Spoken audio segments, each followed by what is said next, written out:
या प्रकरणाचा शेवट त्यांना बडतर्फ करून सेवेतून काढून टाकून जे काही खोटेपणा केला आहे त्याच्यावर फौजदारी कारवाई करण्यात व्हावा. सामान्य माणसाने या अधिकाऱ्यावर केला पाहिजे. परंतु आता घडताना उलटंच दिसतं की हे आपलेच पैसे घेणार, आपल्याच पैशातून पगार घेणार आणि आपल्यावरच रुबाब करतायत. होऊन दिलं की माझ्याकडे आधी नाही ना, आधी म्हणताय की नगरचं सर्टिफिकेट आहेत आमच्याकडे, त्याच्यातनं कसं सुटणार?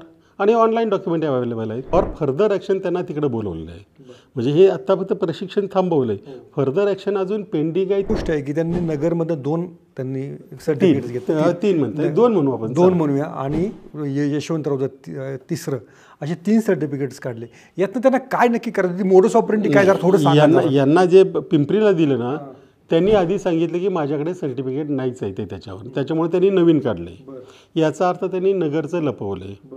नगरचं लपवलं असासाठी असावं की ते काही परीक्षा त्या पास होतील, मेडिकल सिद्ध होईल याच्यामध्ये, असं नसल्यामुळे त्यांनी ते रद्द केलं असावं. आणि काहीतरी द्यावं लागणार आता, म्हणून एक हे वेगळ्या नावाचं म्हणता येईल असं सर्टिफिकेट त्यांनी काढलं. हा क्राईम आहे. हे म्हणजे आपली जशी 2 पॅन कार्ड एखाद्याने ठेवावीत ना, अशातला प्रकार आहे. UDID, मला 2 पॅन कार्ड मिळतील का? मला 2 आधार कार्ड मिळतील का? 2 आधार कार्ड आहेत म्हणजे 2 हे झाले, 2 वेगळ्या व्यक्ती झाल्या त्याच्यामध्ये. तशातला हा प्रकार आहे. आणि क्रिमी लेअर बाबत नक्की काय झालेलं वाटतं? क्रिमी लेअरमध्ये हे असं असतं की ज्याचं 8 लाखापेक्षा कमी उत्पन्न आहे त्यांना क्रिमी लेअर OBC मिळतं. यांनी वडील सेवेत असतानाच काय डायव्होर्स झाला आहे वगैरे असं दाखवून वडिलांचा आईकडनं ते दाखवलं असं त्यांचं म्हणणं आहे. पण तरी त्याच्यात बसत नाही, कारण आईचीही प्रॉपर्टी प्रचंड आहे, त्याच्यातून उत्पन्न प्रचंड आहे. आणि आज डायव्होर्स द्यायचं आणि उद्या परत एक व्हायचं, हे आता बऱ्याच अधिकाऱ्यांनी ते केलं आहे, परंतु ते कायद्यातली काढलेली पळवाट झाली. याच्यातून तुमचं नैतिक वर्तन सिद्ध होत नाही. उलट सिद्ध असं होतं की तुम्ही चुकीचं फायदा मिळवण्यासाठी काहीही करता. म्हणजे आईवडिलांचा डायव्होर्स तुम्ही कागदोपत्री घेऊन दाखवला आणि मग परत मग आईकडे राहते. आता वडिलांकडे राहत नाही. वडील जरी सिव्हिल सर्वंट असले, म्हणजे शासकीय सेवेत असले, तरी मी त्यांच्यावर राहत नाही, मी आता आईबरोबर राहते, म्हणून माझं उत्पन्न कमी. हे कोणत्या थराला जाणं झालं? ह्याला थर नाहीच आहे. हे सगळे रेग्युलर क्रिमिनलसारखं झालं आहे, त्याच्यामध्ये काही शंका नाही कुठली. अच्छा, म्हणजे एकूण गुन्हेगारी प्रकारचं झालं. त्यांच्या वडिलांची आधीची ACB चौकशी चालू आहे असं म्हणतायत. ती चौकशी पेंडिंग होती. आता ती पेंडिंग का राहिली? चौकशी पेंडिंग असताना त्यांनी इलेक्शन पण लढवलं. म्हणजे या यंत्रणा अजूनही त्यांना सामील होत्या असं दिसतंय ना याच्यातून. याच्यामागे राजकीय कोणाचा वरदहस्त असं वाटतं? असेलही किंवा नसेलही, शक्यता मला थोडी कमी वाटते. बहुतेक पैशाच्या जोरावर सगळं मारून न्यायचं आणि वेळ पडली तर राजकारणाचा थोडासा वापर करायचा, असं प्रकार याच्यात घडला असावा असं मला वाटतं. मी जेव्हा सोशल मीडियामध्ये पाहतो, तुम्ही समजा काही ट्विट केलं किंवा इतरांनी काही रिॲक्शन दिली, तर एक जातीय रंग दिला जातो की तुम्ही म्हणजे आता स्पेसिफिक तुम्ही OBC विद्यार्थ्यांवरतीच अन्याय करताय, OBCची तुम्हाला पूजा खेडकरच दिसली का, हे दिसली का? हा, याच्याबद्दल काय जरा तुम्ही जरा स्पष्टपणे सांगायला. तुम्ही आता पत्रकार आहात, तुम्ही मला बहुतेक मला वाटतं अनेक वर्ष ओळखताय.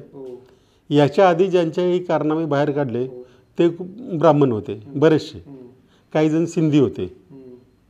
मग त्यावेळेला हे बरे म्हणले नाहीत की तुम्हाला ब्राह्मणांचं, त्यावेळेलाही माझ्यावर आक्षेप झाले की तुम्हाला ब्राह्मणांचंच दिसतं का, बाकीच्यांचं काही दिसत नाही का? आता हे काढताना आपण कोणाची जात बघत नाही किंवा महिला की पुरुष हे बघत नाही, आपण त्या विषयाला हात घालतो. त्याच्याबरोबर जे कोणी भरडलं जात आहे तो त्यांचा प्रश्न आहे. याच्यात जातीवादाचा माझ्यावर आरोप होतोय खरं, पण मी पण OBC आहे. उलट मी असं म्हणू शकतो की मी थोडाफार शिकलेलं आहे, माझ्या घरातले सगळे MCOM BCOM आहेत, मला सरकारी सेवा नाही मिळाली, माझ्या मुलांना नाही मिळाली. मुलं चांगली शिकली पुढे गेली हा भाग आहे, पण मला OBC असून मिळाली नाही. मग मी OBCच्या विरोधात जाईल कशाला? आणि ह्याच्यात जातीचा प्रश्नच उद्भवत नाही. आणि ह्याच्यातलं कुठलंही डॉक्युमेंट मी त्यांना पुन्हा पुन्हा सांगितलं की हे शासनाच्या वेबसाईटवरचे डॉक्युमेंट्स आहेत.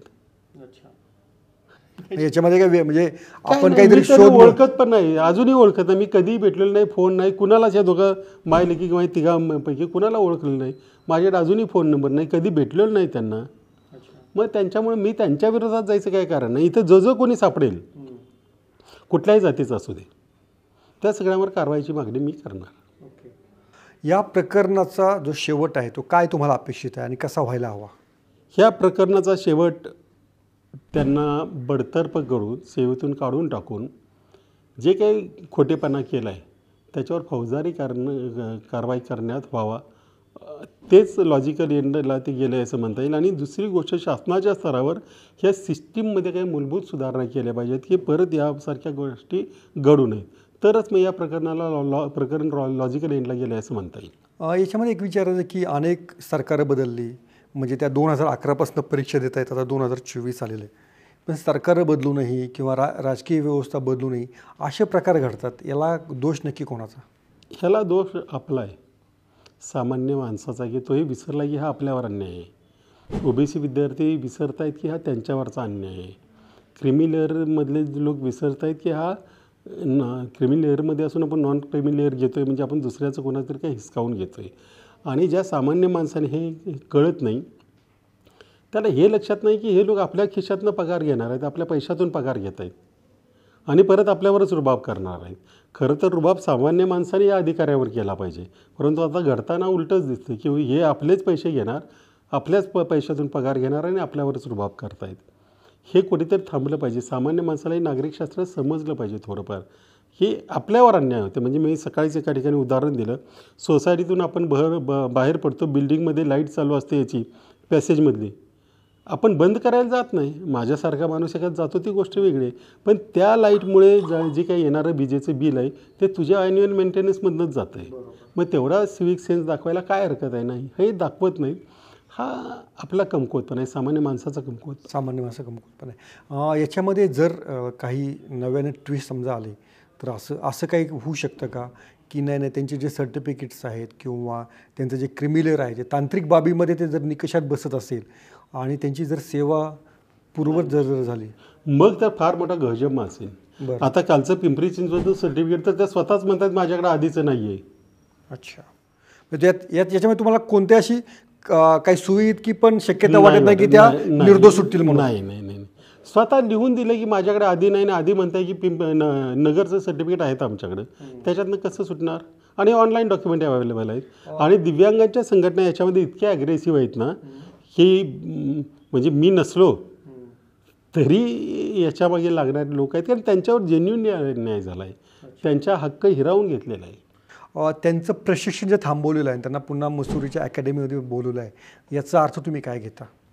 याचा अर्थ त्यांच्या ते एक शब्द वापरला आहे, फॉर फर्दर ॲक्शन त्यांना तिकडे बोलवलेलं आहे. म्हणजे हे आत्ता फक्त प्रशिक्षण थांबवलं आहे, फर्दर ॲक्शन अजून पेंडिंग आहे, ती मसुरीला. त्यांनी त्या पत्रामध्ये फॉर फर्दर ॲक्शन असं म्हटलं, असा शब्द वापरला आहे.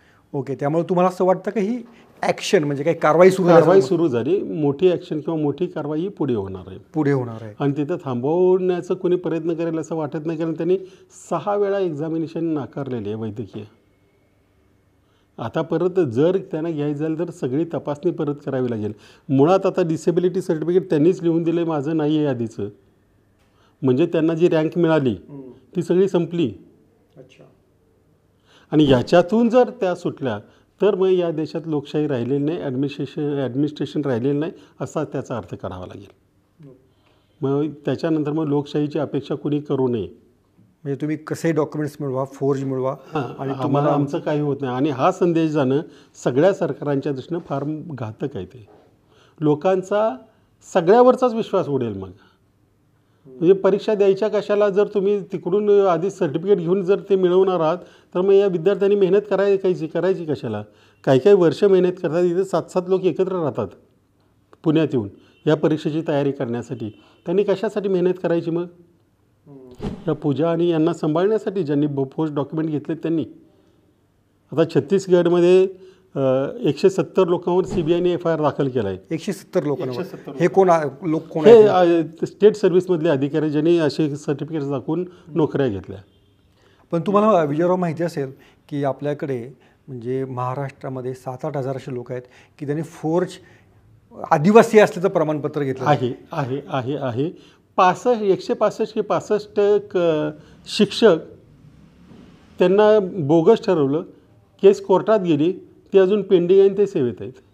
मी तेच तुम्हाला या न्याय व्यवस्थेचा पण हा दोष आहे. पुढे कोर्टात जातील ना, त्या जातील, पण सेवेत येतील असं वाटत नाही. त्या त्यांच्या कोर्टात म्हणजे हे तर नुसतं क्रिमिलेअरचं आहे, तर अनेकांनी आदिवासींच्या जागा घेतलेल्या आहे. तुम्हाला उदाहरण याच्यामध्ये सांगायचं म्हणजे काही अधिकाऱ्यांनी, चांगल्या अधिकाऱ्यांनी फोन केला मला की काही जे ॲडमिनिस्ट्रेशनमधले लोक आहेत ते मुलांसाठी लहानपणीच डिसेबिलिटी सर्टिफिकेट घेऊन ठेवतात. लहानपणीच 8-10 वर्षाचं असताना घेऊन ठेवायचं, म्हणजे कोणी म्हणणार नाही की आत्ताच केलं आहे. ही पूर्वतयारी, पुढे एक 10-20 वर्षानं जो क्राईम करायचा आहे त्याची. आणि त्या स्पोर्ट्समध्ये असं तो मुलगा सज्ञान व्हायच्या आधीच त्याच्या नावावर एक गुन्हा ते करून ठेवतायत. त्या मुलाला काही माहिती नाही आहे. त्याला फक्त आपल्याला याच्यातून मार्क वाढवून मिळणार आहेत किंवा आपली रँक बदलणार आहे एवढंच माहिती आहे. आणि हे सगळे सुशिक्षित लोक करत आहेत. तो मुलगा चांगला आहे, व्यवस्थित आहे, तरी त्याच्या नावानं एक सर्टिफिकेट घेऊन ठेवायचं. इथपर्यंत लोक. स्पोर्ट्सचं तर इतकं मी ऐकलेलं आहे आपल्या राज्यांचं, इतर राज्यात, की काही नवीन स्पोर्ट्स शोधलेत. म्हणजे तो चेंडू उचलायचा आणि बादलीमध्ये टाकायचा, हा स्पोर्ट्स.